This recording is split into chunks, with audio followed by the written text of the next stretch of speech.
As my parents got older, I started to notice more of the things I used to ignore. The sighs after meals, the way they gently rubbed their stomachs and sat quietly without saying anything. They didn't complain about the pain.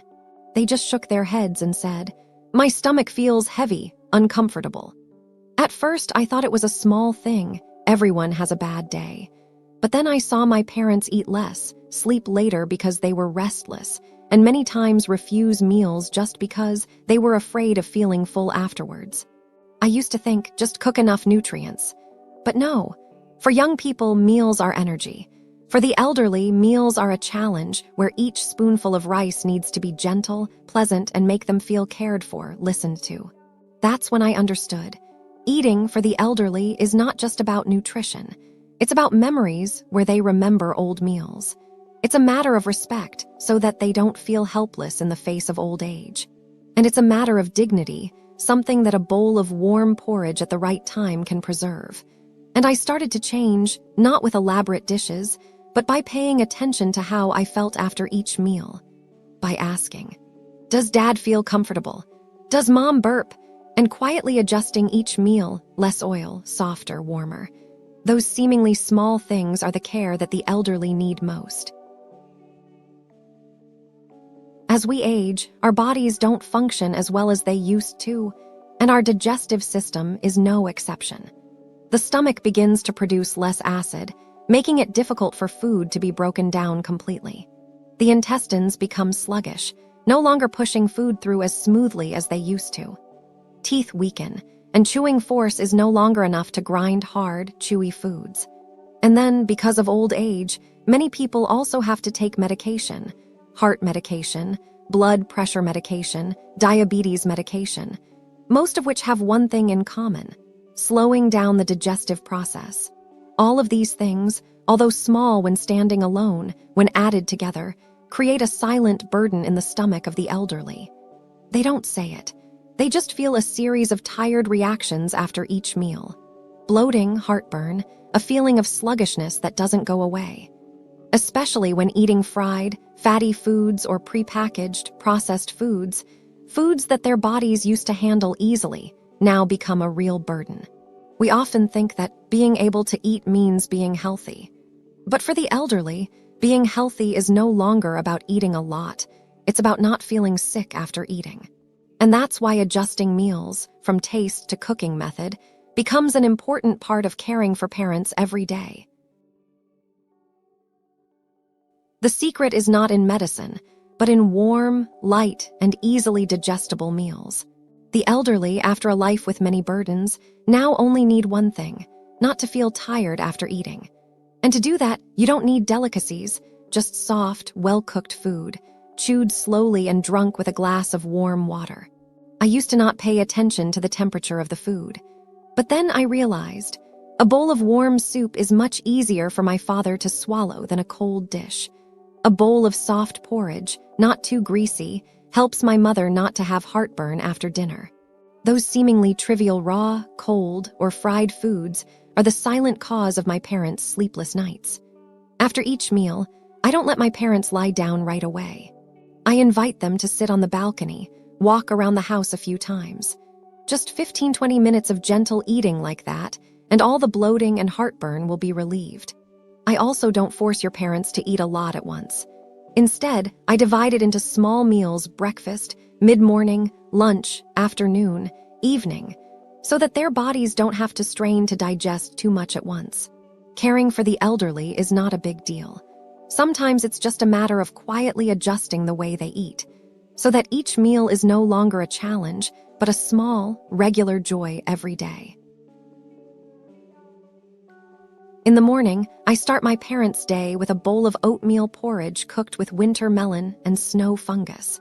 Not only is it a light, easy-to-digest dish, but it is also my way of sending a gentle greeting to the morning.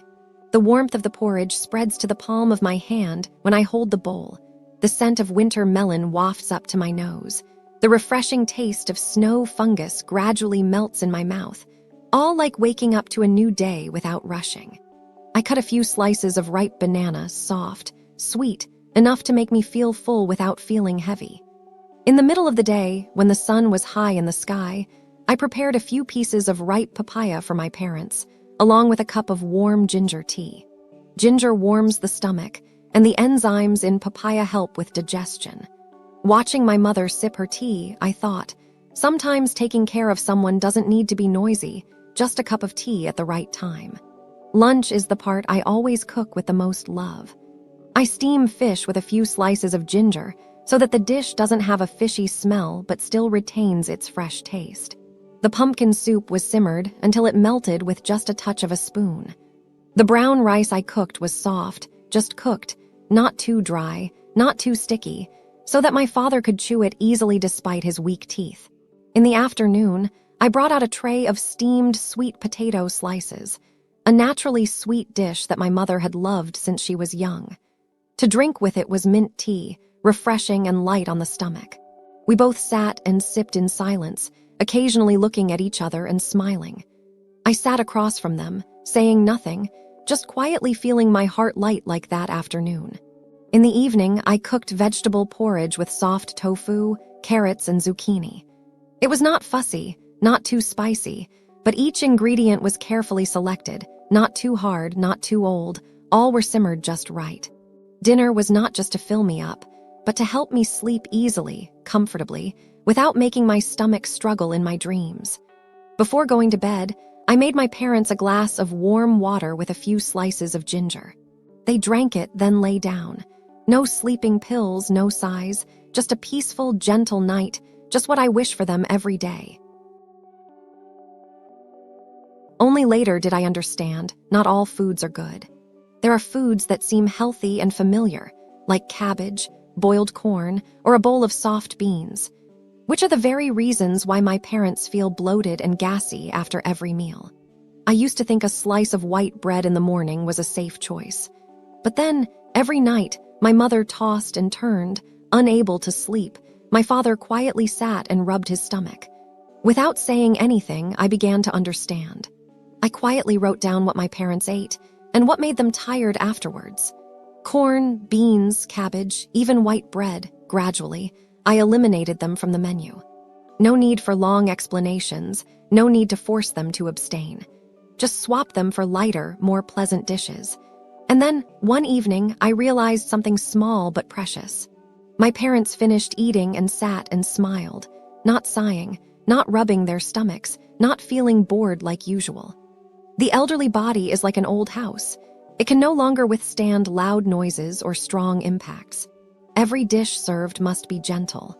With just a few changes in the kitchen, I can bring them less uncomfortable afternoons and much easier nights to sleep.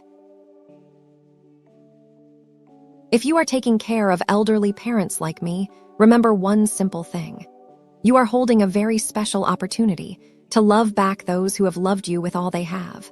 No need for big gifts. No need to say philosophical words. Just a little bit of sophistication in the kitchen, a little softer, a little warmer, a little easier to digest, is enough for them to feel. I am still being listened to, understood. Don't wait until they complain. Old people rarely say, "Mom is tired." Dad is in pain like before. They hide all their discomfort in silence. Sometimes they just rub their stomachs after meals. Just sit longer than usual. Pay attention to those little things. Be patient and adjust little by little. And then you will see. A bowl of soft porridge, a glass of warm water with ginger, can change a whole lazy afternoon into a pleasant day. Love, sometimes just a bowl of warm porridge at the right time. No need for flowery words, no need for lofty images. Just be there at the right time and be sincere.